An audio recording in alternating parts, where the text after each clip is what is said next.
Bienvenido, una vez más, a El Jardín de Morfeo, a este refugio nocturno donde las palabras se convierten en un arrullo y las historias viajan despacio, como el curso tranquilo de un río bajo la luna. Esta noche, con un ritmo sereno y sin apuro, vamos a retirar con suavidad el velo de misterio que cubre a una de las civilizaciones más asombrosas y enigmáticas de la historia de la humanidad, el Antiguo Egipto. Desde nuestra infancia, quizá desde los primeros relatos que escuchamos, hemos soñado con las imágenes grandiosas de templos que parecen rozar el cielo, con pirámides monumentales que atraviesan el horizonte desértico y con tesoros resplandecientes que acompañaban en silencio a los reyes que se consideraban a sí mismos dioses sobre la tierra. Sin embargo, más allá de esas escenas brillantes, surge una pregunta inevitable. ¿Qué había detrás de todo ese esplendor? ¿Qué verdades ocultas permanecen bajo la superficie dorada que la historia oficial ha querido mostrarnos? Esta narración que te invito a escuchar con calma nos llevará hacia un terreno menos conocido, hacia la realidad inquietante que vivieron aquellos que ocuparon el trono del Nilo, hombres que fueron venerados como divinidades, pero que en lo profundo seguían siendo seres humanos. Poco a poco iremos explorando, como si avanzamos con pasos silenciosos dentro de un templo antiguo, las enfermedades que los aquejaban, las intrigas que se gestaban en los pasillos de sus palacios, los rituales solemnes que podían convertirse en pesadillas, y también las costumbres y excentricidades que los definieron de manera única. Penetraremos en las facetas más ocultas y menos recordadas de su vida diaria, aquellas que rara vez aparecen en los libros escolares y que, sin embargo, revelan con crudeza lo que significaba llevar sobre los hombros la corona del Alto y el Bajo Egipto. Comprenderemos que detrás de esa fachada de perfección y poder, había hombres cargados de temores, obsesiones y prácticas que hoy, desde nuestra mirada moderna, nos resultarían extrañas, incluso perturbadoras. Lo que escucharemos no es una historia de reyes invulnerables, sino un relato donde la divinidad se mezcla con la fragilidad humana. Y así, con suavidad, nos enfrentaremos a una verdad incómoda, pero al mismo tiempo fascinante: el precio de ser visto y tratado como un Dios viviente. Por eso te invito a ponerte cómodo, a recostarte sin prisa, a dejar que el ambiente de esta narración envuelva tus pensamientos mientras los prepara para el descanso. Antes de continuar, aprovecho este momento tranquilo para invitarte con todo cariño a darle un like a este video y a suscribirte al canal. Es hermoso ver cómo cada noche se une aquí una comunidad que comparte la pasión por aprender y dejarse llevar por la calma de las historias. Cuéntame en los comentarios desde qué rincón del mundo nos acompañas y qué hora marca tu reloj mientras me escuchas. Siempre resulta reconfortante descubrir cómo, desde lugares distantes, tantos corazones se conectan en esta experiencia compartida. Yo soy tu narrador nocturno, y mi único propósito es que mientras viajas a través de estas palabras, puedas entregarte poco a poco a la serenidad del sueño, acompañado por una historia que, aunque hable de poder y de grandeza, también revela fragilidad, peso y soledad. La idea de que el faraón era un dios viviente no era simplemente un título honroso, ni una metáfora poética que adornaba su figura. Era el fundamento mismo sobre el que se levantaba la totalidad de la vida egipcia, la base que sostenía no solo la política y la religión, sino también el orden social y cósmico. Desde su nacimiento, o al menos desde el momento en que ascendía al trono, el faraón ya no era considerado un hombre común. Era visto como la encarnación terrenal de Horus, el dios halcón, hijo de Isis y Osiris, un ser alado que representaba la vigilancia, la fuerza y la continuidad divina. Con su muerte se creía que pasaba a fundirse con Osiris en el inframundo, convirtiéndose en una deidad completa, garantizando así que el ciclo de la vida, la muerte y la resurrección siguiera fluyendo en armonía. Pero esa divinidad impuesta, que en apariencia podía sonar como un privilegio, en realidad era una carga pesada. Un peso abrumador que acompañaba cada instante de su existencia. Gobernar no consistía solamente en administrar un reino, impartir justicia o dirigir ejércitos. Para el faraón, su papel fundamental era mantener el Ma'at, ese delicado equilibrio cósmico que unía la justicia, el orden y la armonía universal. Su cuerpo y su espíritu eran considerados el vínculo entre el mundo de los mortales y el reino eterno de los dioses. Si el Nilo crecía en abundancia o se desbordaba fertilizando las tierras, si el trigo se multiplicaba en las cosechas, si el sol nacía cada mañana y recorría el cielo con su luz, todo se atribuía a la diligencia y a la pureza con que el faraón cumplía sus deberes sagrados. Por el contrario, si las aguas no llegaban, si la sequía asolaba los campos, si una plaga diezmaba los cultivos o si un desastre natural azotaba la tierra, se interpretaba como un fracaso suyo, una señal de que no había mantenido el Ma'at. o incluso como un castigo divino hacia él y por extensión hacia todo Egipto. Imagina por un momento esa presión constante, ese peso insoportable. Cada decisión, cada palabra, cada ritual, cada mirada pública debía ejecutarse con precisión perfecta, sin margen de error, pues cualquier vacilación podía ser vista como una grieta en el orden del universo. El faraón debía ser sacerdote supremo de todos los cultos, guerrero invencible que lideraba ejércitos en la batalla, arquitecto principal de templos y pirámides, y protector incansable de la tierra del Nilo. Su vida no era tanto una existencia personal como una representación permanente. Día y noche era protagonista de una obra sagrada en la que no había espacio para la debilidad, la duda o el cansancio. La perfección, esa perfección divina, era un requisito absoluto, una exigencia diaria que lo perseguía hasta en los momentos más íntimos. La divinidad no solo justificaba su autoridad, sino que también lo aislaba. Su palabra era ley. No existían parlamentos ni consejeros que pudieran contradecirlo. Toda la tierra le pertenecía, todos los recursos pasaban por sus manos, y sobre su voz recaía el poder de dar vida o decretar la muerte.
Sin embargo, esa omnipotencia venía acompañada de un vacío inevitable, la soledad.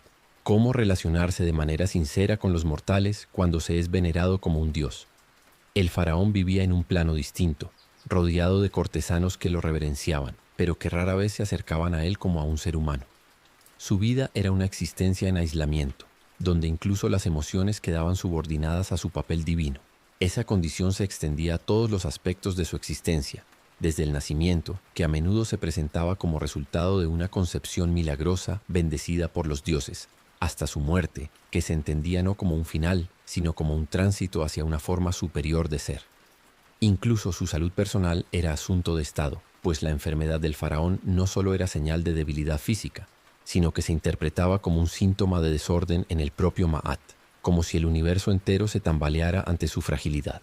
Así, lo que a primera vista parecía una bendición extraordinaria, ser adorado como un dios, resultaba también en una vida marcada por la tensión, por la exigencia constante de perfección y por la incapacidad de ser simplemente humano. El esplendor del trono estaba teñido de un peso invisible, de una presión que lo acompañaba hasta el último de sus días, convirtiendo la gloria de la divinidad en una experiencia profundamente perturbadora. Al avanzar en esta exploración pausada, debemos detenernos en un aspecto que marcó de manera decisiva a la realeza egipcia, la endogamia. Para los antiguos faraones, la pureza de la sangre era más que una tradición, era un principio sagrado que aseguraba la continuidad del linaje divino. Se creía que, al unirse con hermanas o incluso con sus propias hijas, los faraones mantenían intacta la línea celestial, imitando las uniones de los dioses, como la de Isis y Osiris, o la de Geb y Nut. Era un reflejo del orden divino en la tierra. Pero lo que para ellos tenía una justificación política y religiosa, desde la perspectiva de la biología moderna, resultaba ser una fórmula peligrosa, casi una sentencia inevitable de fragilidad. La endogamia, es decir, el matrimonio entre parientes cercanos, incrementa de manera dramática la posibilidad de que la descendencia herede enfermedades genéticas, deformaciones o condiciones debilitantes. Y los faraones no fueron la excepción. El caso más conocido y revelador es el de Tutankamón, el joven rey que ascendió al trono siendo apenas un niño y que murió con solo 19 años. Durante décadas, la causa de su muerte fue un enigma rodeado de rumores y teorías, pero los estudios modernos de ADN y las tomografías de su momia revelaron una verdad dolorosa. Tutankamón era hijo de Akenatón y de su hermana, una mujer cuya identidad exacta se desconoce. Las consecuencias fueron devastadoras. Los análisis mostraron que Tutankamón padecía una deformidad en el pie conocida como pie equinovaro, lo que explicaría la enorme cantidad de bastones hallados en su tumba, necesarios para poder caminar. También sufría de osteonecrosis, una enfermedad degenerativa del hueso, y era extremadamente vulnerable a la malaria, pues su sistema inmunológico estaba debilitado por la acumulación de genes defectuosos. En su tumba se encontraron además 2 fetos momificados, probablemente hijos suyos y de Angesenamón, que no lograron sobrevivir, lo que sugiere que la endogamia afectó incluso la viabilidad de su descendencia. Así, lo que en su momento parecía un símbolo de fuerza y pureza, terminó convirtiéndose en una debilidad profunda, una paradoja dolorosa. La divinidad pretendida se enfrentaba a las consecuencias biológicas más crudas, revelando que incluso los dioses vivientes no podían escapar de la fragilidad humana. Imagina ahora no tener infancia, al menos no en el sentido que hoy conocemos. Para un príncipe egipcio destinado a convertirse en faraón, la vida desde los primeros años era un camino trazado con rigor, un entrenamiento constante para portar la corona. El juego libre, la espontaneidad, la curiosidad inocente eran lujos que rara vez se permitían. Desde muy joven, el futuro faraón era apartado de la vida familiar común. A menudo era separado incluso de sus padres y confiado a tutores y sacerdotes de la élite más elevada.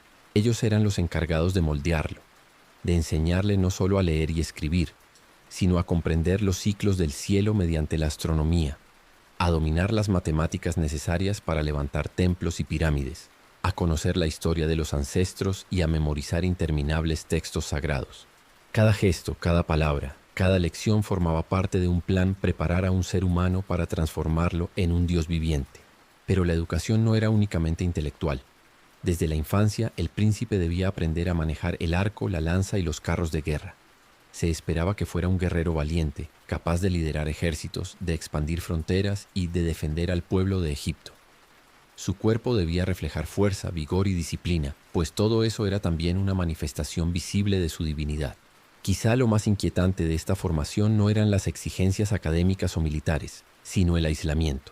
Rodeado de sirvientes y de maestros que lo trataban con reverencia divina, el joven príncipe vivía en una burbuja donde el contacto con otros niños era limitado, cuidadosamente seleccionado y siempre bajo supervisión. Su mundo era un escenario preparado para recordarle que no era un niño común, sino el futuro guardián del orden cósmico. Desde la infancia participaba en ritos de iniciación y de purificación. Aprendía a realizar oraciones, a ejecutar rituales complejos, a sostener con solemnidad los objetos sagrados que un día serían parte de su vida cotidiana como sumo sacerdote.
Crecía impregnado con la creencia inquebrantable de su propia divinidad.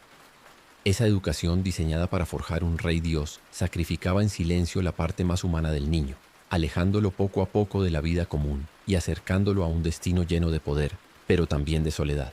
Ahora, imagina el peso de un día común en la vida de un faraón.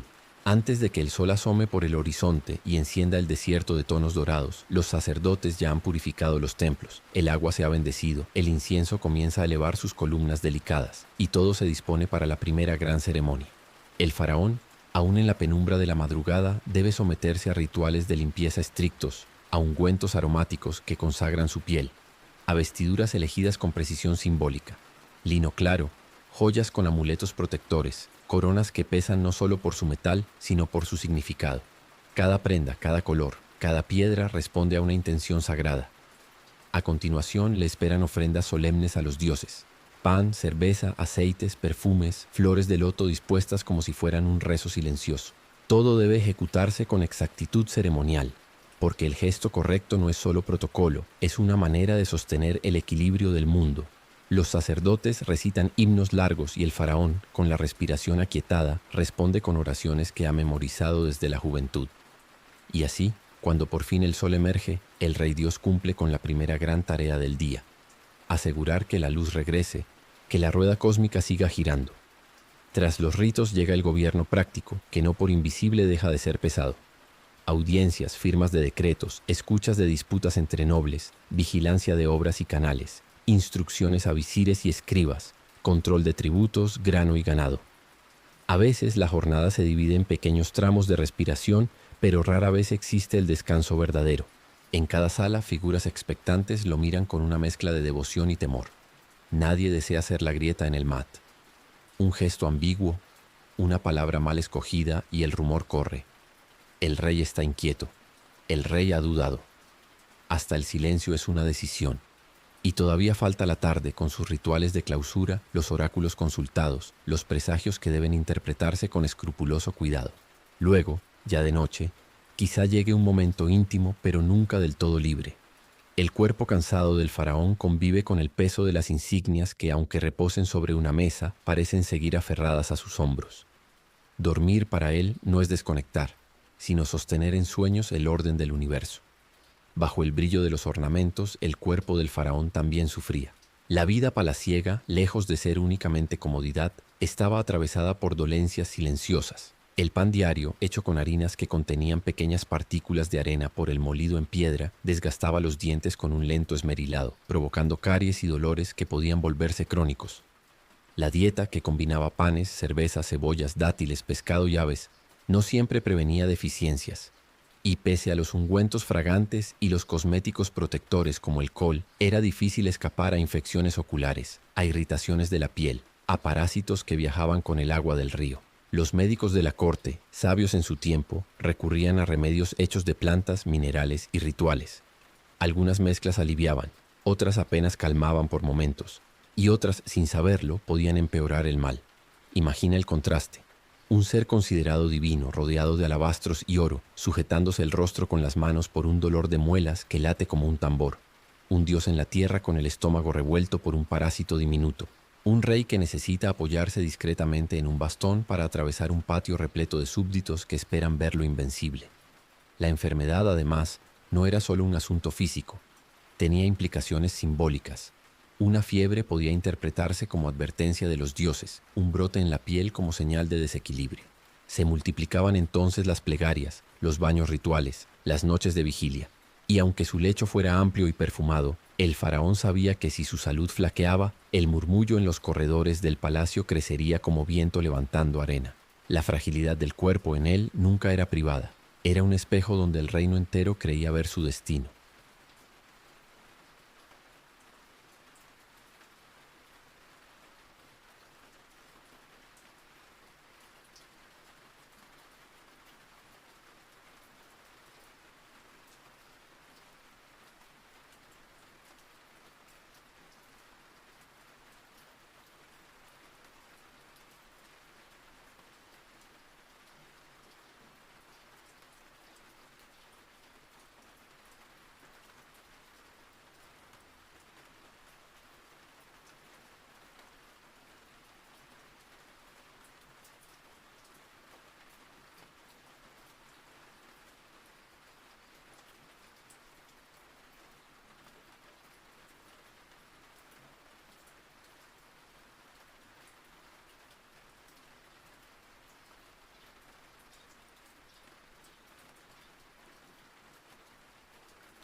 En la aparente calma del palacio, donde las columnas estaban decoradas con flores de loto y los patios se llenaban del aroma dulce de resinas quemadas, la vida política tenía un pulso secreto.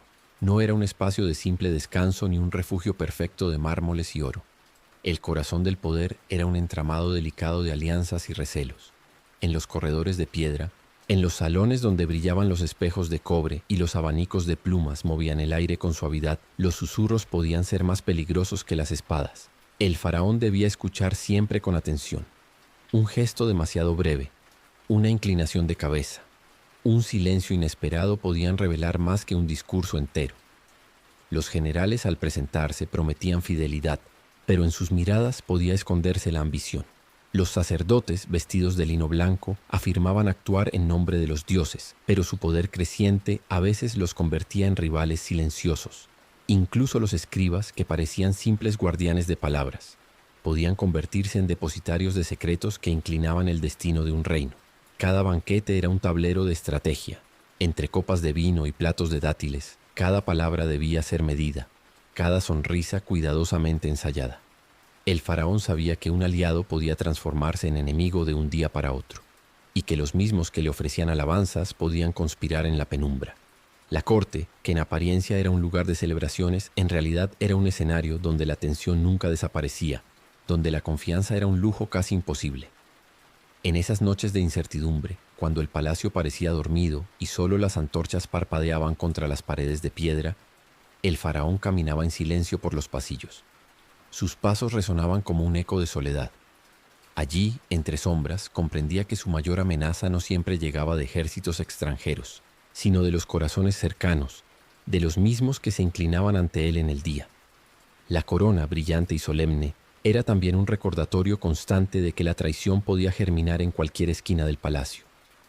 La imagen que ha llegado hasta nosotros muestra al faraón erguido sobre su carro, los caballos avanzando a toda velocidad, el arco tensado, los enemigos cayendo a su alrededor. Pero esa escena grabada en piedra, perfecta y eterna, no refleja las dudas, los cálculos ni la tensión que acompañaban cada campaña militar.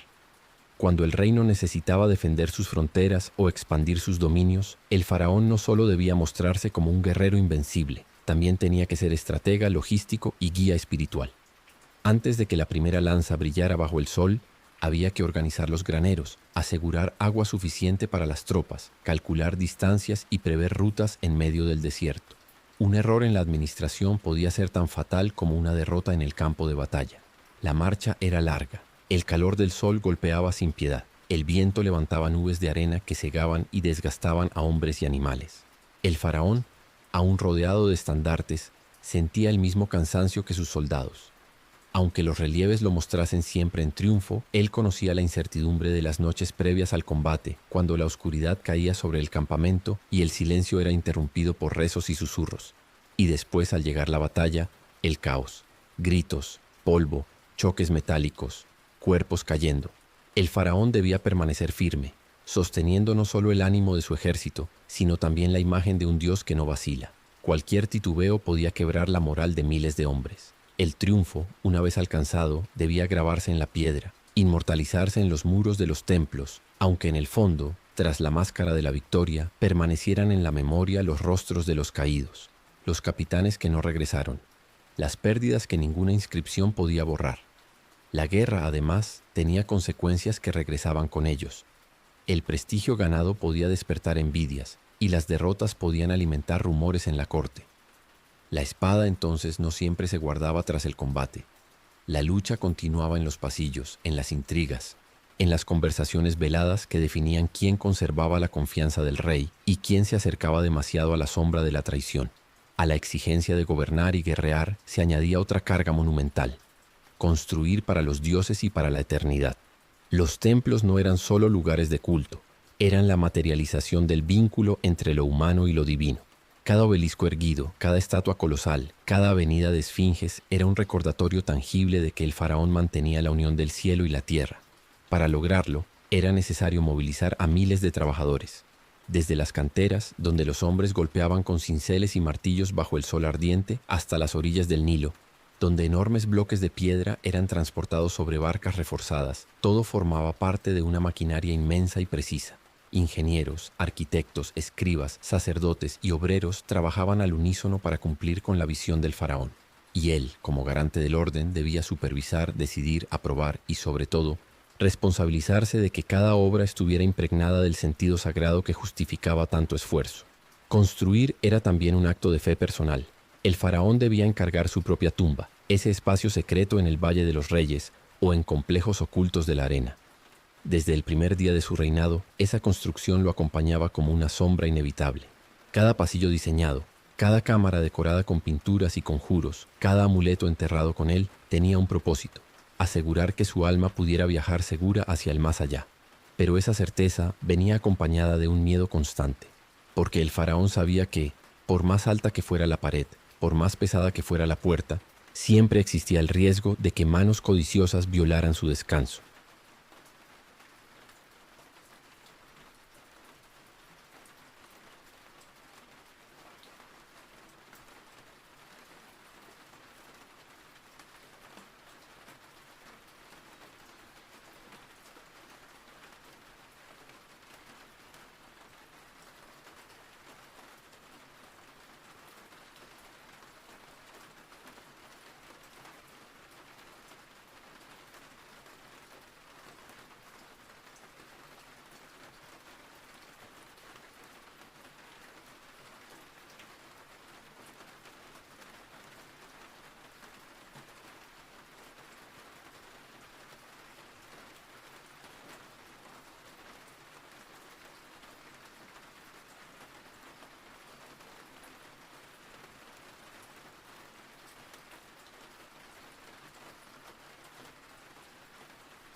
Los ladrones de tumbas, que acechaban como sombras en la noche, eran enemigos tan temidos como los ejércitos extranjeros. Por eso, mientras se construía su morada eterna, el faraón debía pensar no solo en la belleza y en la simbología, sino también en trampas, maldiciones y sellos que disuadieran a los intrusos. Su tumba era un palacio para la eternidad, pero también un campo de batalla contra la codicia humana. Y cuando el final se acercaba, cuando el soplo de vida del faraón comenzaba a apagarse, todo Egipto se preparaba para un proceso solemne y sobrecogedor. La muerte de un rey dios no era un simple acontecimiento, era la transición más importante del reino. Durante 70 días, los embalsamadores, hombres entrenados en los misterios más profundos, trabajaban con dedicación y silencio reverente. Primero, el cuerpo era purificado con aguas aromáticas. Luego se retiraban los órganos internos, considerados esenciales para la vida en el más allá. El hígado, los pulmones, el estómago y los intestinos eran tratados y colocados en vasos canopos, bajo la protección de los hijos de Horus. El cerebro, extraído con herramientas delicadas a través de la nariz, no era conservado, pues se consideraba de menor importancia. El corazón, en cambio, permanecía, ya que en él residía la esencia moral del hombre, el núcleo que sería pesado en la balanza de Osiris. Después el cuerpo se cubría de natrón, una sal natural que absorbía la humedad, y pasaba más de un mes en ese proceso de deshidratación.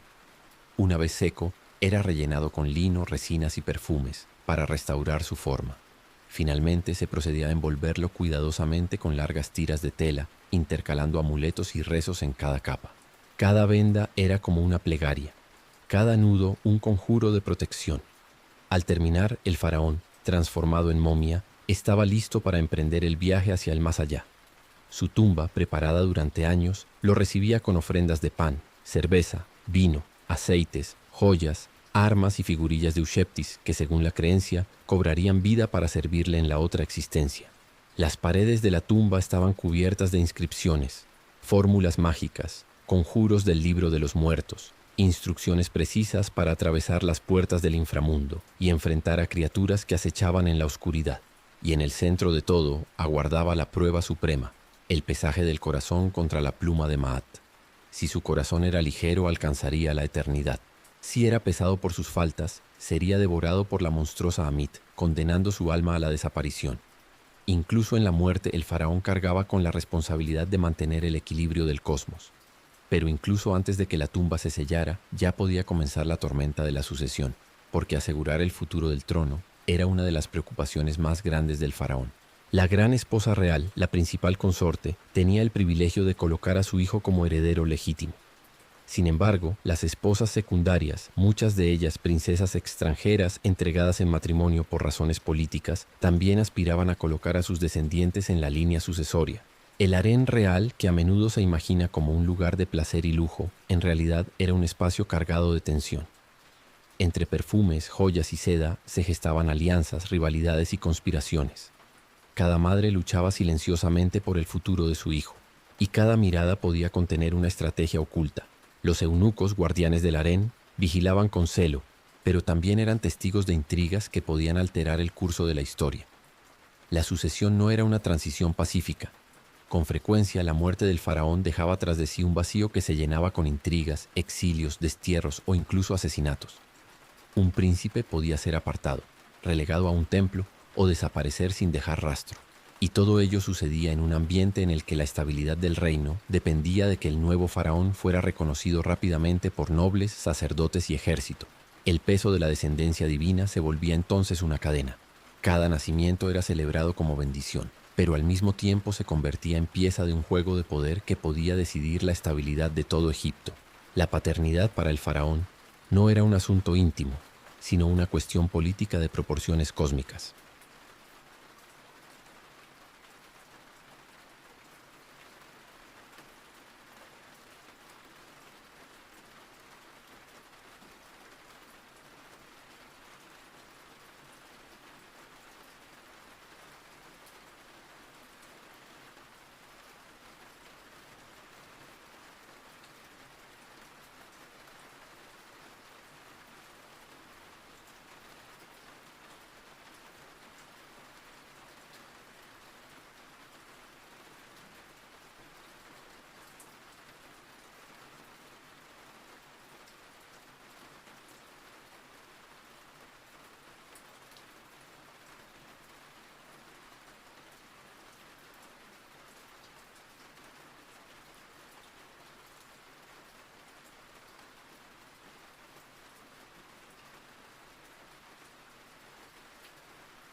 Al contemplar todo lo anterior, los ritos interminables, el peso del Maat, las guerras que desgastaban, las intrigas de palacio, las enfermedades, los temores, las construcciones que parecían no acabar nunca, la preparación obsesiva para la muerte y la incertidumbre de la sucesión, podemos comprender por qué ser faraón era a la vez lo más glorioso y lo más agotador.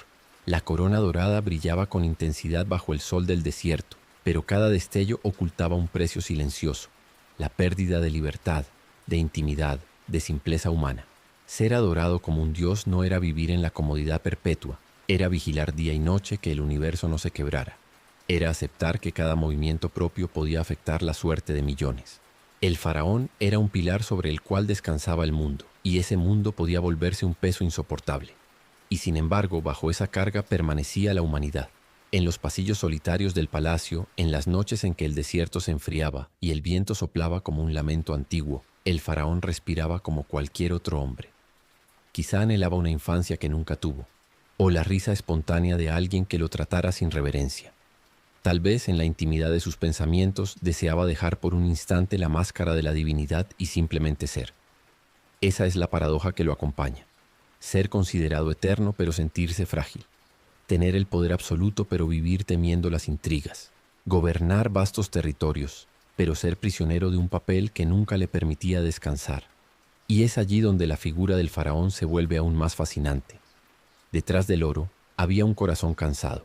Detrás de la perfección, un hombre que como todos necesitaba cerrar los ojos al final del día. Así, mientras el Nilo sigue fluyendo, mientras las estrellas iluminan el cielo con la misma luz que vio aquel rey milenario, Podemos imaginar al faraón dejándose vencer por el sueño, un dios en la tierra que al caer la noche buscaba la misma paz que tú buscas ahora, el silencio sereno de la oscuridad, el arrullo constante del río, el descanso profundo de un alma que por un instante se permite soltar el peso del universo. El tiempo, en el antiguo Egipto, no solo se medía con la salida y la puesta del sol, ni con las crecidas y descensos del Nilo. El tiempo también se registraba en las paredes cubiertas de jeroglíficos, en los obeliscos que señalaban la trayectoria del astro rey, en los calendarios sagrados que marcaban los días de ceremonias, cosechas y festividades. Para el faraón, cada instante tenía un significado. Cada fecha estaba impregnada de un deber. Cada día traía consigo la exigencia de sostener el orden del universo. Las fiestas religiosas, que se celebraban con procesiones solemnes, eran momentos de esplendor, pero también de presión inmensa. Durante esas festividades, el faraón debía presentarse ante el pueblo no solo como un monarca, sino como la encarnación visible de lo divino. Debía recorrer las avenidas acompañado de sacerdotes y músicos, alzando ofrendas y repitiendo fórmulas rituales que garantizaban la continuidad de la vida. La multitud lo observaba con fervor, y en cada mirada recaía la expectativa de que él, y solo él, asegurara la prosperidad del reino. El más importante de estos festivales era el llamado Hebset, la fiesta de renovación, que se celebraba después de 30 años de reinado y que debía repetirse periódicamente. Era un ritual exigente. El faraón corría en un espacio ceremonial, demostrando su vigor físico, su capacidad para seguir gobernando, su fuerza intacta. Aunque ya fuera un hombre mayor, debía mostrar resistencia, debía aparentar juventud y vitalidad, pues de lo contrario, el pueblo podría percibir debilidad en el Dios viviente. Ese espectáculo, que a los ojos de muchos era motivo de júbilo, para el faraón era también un recordatorio doloroso. El paso del tiempo se hacía visible en su cuerpo, y con él crecía el temor de perder la fuerza que sostenía el universo. Cada festival, cada procesión, cada rito colectivo, lejos de ser solo motivo de celebración, se convertía en una prueba. El faraón debía demostrar que seguía siendo el guardián del Maat, el protector de la vida, la fuerza que mantenía en marcha al cosmos. En cada paso, en cada gesto, en cada palabra recitada, estaba en juego mucho más que la apariencia. Estaba la creencia profunda de que la eternidad misma dependía de él. La religión en Egipto no era una simple creencia, era el tejido que unía todos los aspectos de la vida, y en el centro de esa red sagrada se encontraba el faraón. Él no era solo el líder político, sino el sumo sacerdote de todos los cultos. Era quien debía velar porque cada templo funcionara, porque cada dios recibiera su tributo, porque cada plegaria fuera cumplida. Los templos, gigantescos y solemnes, eran verdaderos universos en miniatura. Sus muros, decorados con escenas de batallas, de dioses y de ofrendas, recordaban a todos que el faraón era el mediador entre los mortales y lo divino. Cada día, en innumerables ciudades, los sacerdotes realizaban rituales en nombre del rey, convencidos de que su autoridad venía directamente de los dioses. Pero ese mismo papel colocaba sobre el faraón una responsabilidad asfixiante. Cualquier error, cualquier negligencia podía interpretarse como un signo de que los dioses se habían apartado de él. El faraón debía participar en ceremonias interminables, la apertura del templo al amanecer, el baño de las estatuas divinas, la presentación de alimentos y perfumes, la recitación de himnos que resonaban en salones amplios y solemnes.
Muchas de estas tareas eran delegadas a los sacerdotes, pero en ocasiones especiales era él mismo quien debía llevarlas a cabo.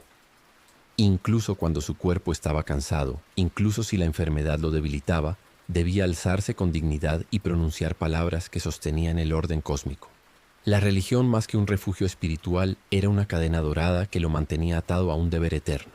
Porque mientras para el pueblo los dioses podían ser consuelo y esperanza, para el faraón eran un recordatorio constante de que nunca podía fallar. Ser el hijo de Ra, el encarnado Horus, el guardián del Maat, no era un título honorífico, era una condena a vivir bajo los ojos vigilantes de lo divino. En medio de tanta exigencia, en medio de rituales, guerras, conspiraciones y construcciones, cabría preguntarse, ¿qué lugar había para los sentimientos personales del faraón? ¿Podía amar con libertad? ¿Podía reír sin reservas? ¿Podía llorar sin miedo? La respuesta es compleja, porque aunque el faraón era un hombre de carne y hueso, sus emociones estaban siempre filtradas por el peso de la corona. El matrimonio en la realeza egipcia rara vez era fruto del amor romántico. La gran esposa real debía ser una mujer de linaje noble, a menudo su hermana o su hija, para garantizar la pureza de la sangre divina. Con ella compartía el trono y los rituales oficiales. Pero además, el faraón podía tener múltiples esposas y concubinas, cada una de ellas representando una alianza política, un acuerdo con familias nobles o con reinos extranjeros. En ese contexto, el afecto personal quedaba relegado a un segundo plano. Incluso la paternidad era más una cuestión de deber que de ternura. Cada hijo nacido era visto como una pieza en el tablero del poder, como un futuro heredero, un posible rival, o un instrumento para consolidar alianzas. El juego político se filtraba en los afectos más íntimos, convirtiendo la vida privada en una extensión de las exigencias públicas. Y sin embargo, podemos imaginar que, en las noches de calma, cuando los rituales terminaban y los corredores del palacio quedaban en silencio, el faraón también suspiraba como cualquier hombre. Quizá buscaba compañía sincera entre las sombras, quizá anhelaba una palabra sin títulos, una mirada que lo viera como ser humano y no como Dios. Pero esas pequeñas grietas de humanidad eran rápidamente cubiertas por el deber, porque al amanecer debía volver a ser el faraón, el centro del cosmos, el Dios viviente que no podía permitirse sentir demasiado. Al final de este recorrido lo comprendemos con claridad. Ser faraón era tanto una gloria como una carga insoportable. La corona que brillaba con resplandores dorados era al mismo tiempo un peso de piedra que presionaba cada instante de la vida. La grandeza que lo envolvía era inseparable de la soledad que lo acompañaba. El faraón vivía rodeado de riquezas, pero privado de libertad. Era adorado como un dios, pero esclavo de un papel que no podía abandonar jamás. Cada día era una representación, cada palabra debía ser medida, cada acción observada y juzgada. La perfección no era una aspiración, era una obligación. Y bajo ese mandato absoluto, la fragilidad humana se volvía un secreto que debía ocultarse con todas las fuerzas. Cuando miramos las pirámides, los templos, las estatuas colosales que aún se elevan en el desierto, sentimos la impresión de eternidad. Creemos que allí habitó la gloria pura. Pero si miramos más de cerca, descubrimos que esas piedras también cuentan una historia de esfuerzo, de angustia y de sacrificio. Porque detrás de cada inscripción de triunfo hubo noches de desvelo. Detrás de cada estatua de poder hubo un hombre cansado. Detrás de cada tumba espléndida hubo un corazón que temía al olvido. Y así, cuando dejamos que la narración se disuelva suavemente, podemos imaginar al faraón, no como el ser divino que nos muestran los libros, sino como un hombre que, al caer la noche, deseaba lo mismo que todos, cerrar los ojos, soltar por un instante el peso del universo y entregarse al sueño. El Nilo sigue fluyendo, las estrellas aún iluminan la arena, y en ese murmullo eterno de la noche resuena una verdad simple y profunda. Incluso los dioses de la tierra necesitaban descansar.